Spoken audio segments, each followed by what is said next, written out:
महादेव की कहानी जानिए कि आदियोगी शिव को महादेव या सभी देवताओं में सबसे महान के रूप में क्यों जाना जाता है। सद्गुरु। कुछ दिन पहले किसी ने मुझसे पूछा कि क्या मैं आदियोगी शिव का फैन हूं। फैन क्लब तब शुरू होता है जब लोगों की भावनाएं किसी के साथ उलझ जाती हैं। मैं निश्चित रूप से उनका फैन नहीं हूं। फिर वह क्या है? असली चीज कुछ और है, लेकिन फिलहाल मैं आपको तर्क के माध्यम से आपको समझाता हूं। आखिरकार किसी भी पीढ़ी में किसी इंसान की कद्र उस योगदान के लिए की जाती है जो उसने उस पीढ़ी या आने वाली पीढ़ियों के लिए किया है। इस धरती पर कई शानदार लोग आए हैं जिन्होंने कई मायनों में दूसरे लोगों के जीवन में योगदान दिया है। कोई प्यार की लहर लेकर आया, किसी ने ध्यान की लहर चलाई, कोई और आर्थिक खुशहाली की लहर लेकर आया जो उस समय की जरूरत के मुताबिक था। जैसे महात्मा गांधी के प्रति पूरे सम्मान के साथ यह कहा जा सकता है, यह उनको नीचा दिखाने के लिए नहीं है। आजादी के पहले का समय होने के कारण उनके तरीकों, उनकी तरकीबों और उनके काम करने के अंदाज ने उन्हें एक खास ऊंचाई तक पहुंचाया। वह सही शख्स थे और उन्होंने उस समय के हिसाब से अद्भुत चीजें की, लेकिन वह हमेशा प्रासंगिक नहीं होंगे। या मार्टिन लूथर किंग की बात करें तो उन दिनों भेदभाव था, इसलिए वह बहुत महत्वपूर्ण थे। लेकिन अगर समाज में ऐसी कोई समस्या नहीं होती तो वह सिर्फ एक साधारण इंसान होते। अगर आप इतिहास में वापस जाएं तो बहुत से महापुरुष रहे हैं, लेकिन वे काफी हद तक समय की उथल पुथल, समय की जरूरत या उस समय एक तरह का भ्रष्टाचार फैला होने के कारण महत्वपूर्ण थे। अगर आप गौतम बुद्ध को देखें, समाज उस समय कर्मकांडों में इतना लिपटा हुआ था कि जब उन्होंने बिना किसी कर्मकांड के एक आध्यात्मिक प्रक्रिया शुरू की तो वह तत्काल लोकप्रिय हो गया। अगर इस समाज में बहुत कर्मकांड नहीं होते तो उसमें कोई नयापन नहीं होता और वह इतना महत्वपूर्ण नहीं होता। कई मायनों में कृष्ण बहुत महत्वपूर्ण थे, लेकिन फिर भी अगर उस समाज में कोई संघर्ष नहीं होता, अगर पांडवों और कौरवों के बीच कोई लड़ाई नहीं होती, तो वह सिर्फ अपने आस-पास की जगहों पर प्रभावशाली होते। उनका कद इतना बड़ा नहीं होता। या अगर राम की पत्नी का हरण नहीं किया जाता तो वह भी किसी दूसरे राजा की तरह होते, शायद एक बहुत अच्छे राजा की तरह याद किए जाते, या कुछ समय बाद लोग उन्हें भूल जाते। अगर सारा युद्ध न होता और लंका न जलती तो उनका जीवन बहुत महत्वपूर्ण नहीं होता। महादेव की कहानी, आदियोगी या शिव का महत्व यही है। ऐसी कोई घटना नहीं हुई, कोई युद्ध नहीं हुआ, कोई टकराव नहीं हुआ। उन्होंने युग की जरूरतों पर ध्यान नहीं दिया। उन्होंने मानव चेतनता को इस प्रकार से बढ़ाने के साधन और तरीके दिए कि वे हर युग में प्रासंगिक रहे। जब लोग भोजन, प्यार या शांति से वंचित हों और आप उनकी कमी को पूरा करते हैं तो आप उस समय सबसे महत्वपूर्ण बन सकते हैं।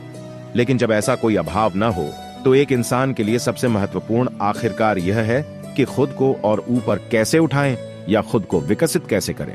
हमने सिर्फ उन्हें महादेव की उपाधि दी क्योंकि उनके योगदान के पीछे की बुद्धि, दृष्टि और ज्ञान अद्भुत है। इससे कोई फर्क नहीं पड़ता कि आप कहां पैदा हुए, आप किस धर्म, जाति या वर्ग के हैं, आप पुरुष हैं या स्त्री। इन तरीकों का इस्तेमाल हमेशा किया जा सकता है, चाहे लोग उनको भूल जाएं, लेकिन उन्हें वही तरीके इस्तेमाल करने होंगे क्योंकि उन्होंने मानव तंत्र के भीतर कुछ भी अछूता नहीं छोड़ा। उन्होंने कोई उपदेश नहीं दिया, उन्होंने उस युग के लिए कोई समाधान नहीं दिया। जब लोग वैसी समस्याएं लेकर उनके पास आए तो उन्होंने बस अपनी आंखें बंद कर लीं और पूरी तरह उदासीन रहे। मनुष्य की प्रकृति को समझने, हर तरह के मनुष्य के लिए एक रास्ता खोजने के अर्थ में यह वाकई एक शाश्वत या हमेशा बना रहने वाला योगदान है। यह उस युग का या उस युग के लिए योगदान नहीं है। सृष्टि का अर्थ है कि जो कुछ नहीं था वह एक दूसरे से मिलकर कुछ बन गया। उन्होंने इस सृष्टि को खोलकर एक शून्य की स्थिति में लाने का तरीका खोजा। आदियोगी को शिव क्यों कहा गया? इसीलिए हमने उन्हें शिव का नाम दिया। इसका अर्थ है वह जो नहीं है।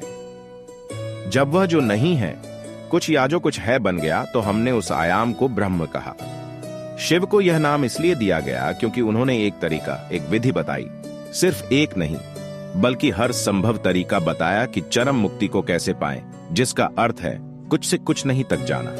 शिव कोई नाम नहीं है, वह एक वर्णन है। जैसे यह कहना कि कोई डॉक्टर है, वकील है या इंजीनियर है, हम कहते हैं कि वह शिव है, जीवन को शून्य बनाने वाले।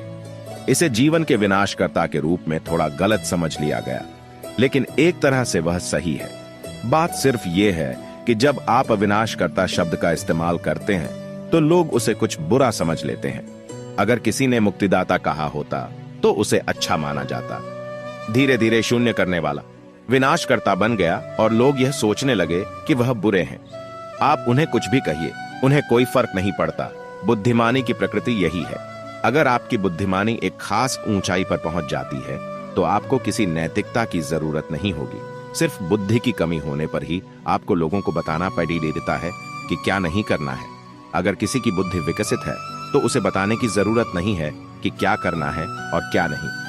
उन्होंने इस बारे में एक शब्द भी नहीं बोला कि क्या करना चाहिए और क्या नहीं। यौगिक प्रणाली के यम और नियम पतंजलि की देन है, आदियोगी की नहीं। पतंजलि काफी बाद में आए। पतंजलि हमारे लिए इसलिए महत्वपूर्ण है क्योंकि योग इतनी सारी शाखाओं में बंट गया था कि वह हास्यास्पद हो गया था। जैसे 25-30 साल पहले अगर आपको मेडिकल चेकअप की जरूरत होती थी तो सिर्फ एक डॉक्टर की जरूरत होती थी। आजकल आपको 12 से 15 डॉक्टरों की जरूरत होती है। एक हड्डियों के लिए, एक मांस के लिए, एक खून के लिए, एक दिल के लिए, एक आंख के लिए, यह और आगे जाएगा।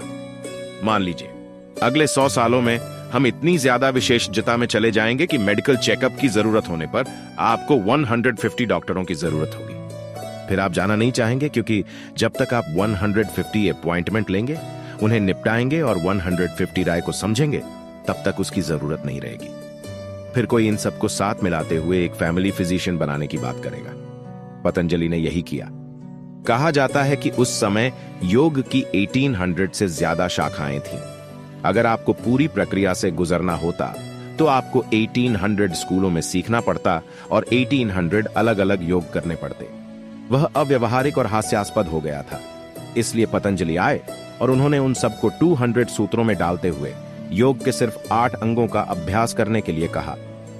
अगर ऐसी स्थिति नहीं होती तो पतंजलि का कोई महत्व नहीं होता। आदियोगी या शिव के साथ यह स्थिति नहीं है क्योंकि चाहे कोई भी स्थिति हो वह हमेशा महत्वपूर्ण होते हैं, इसीलिए वह महादेव हैं। संपादक की टिप्पणी। आदियोगी शिव के बारे में दिलचस्प कहानियां सुन के लिए चैनल को सब्सक्राइब कीजिए।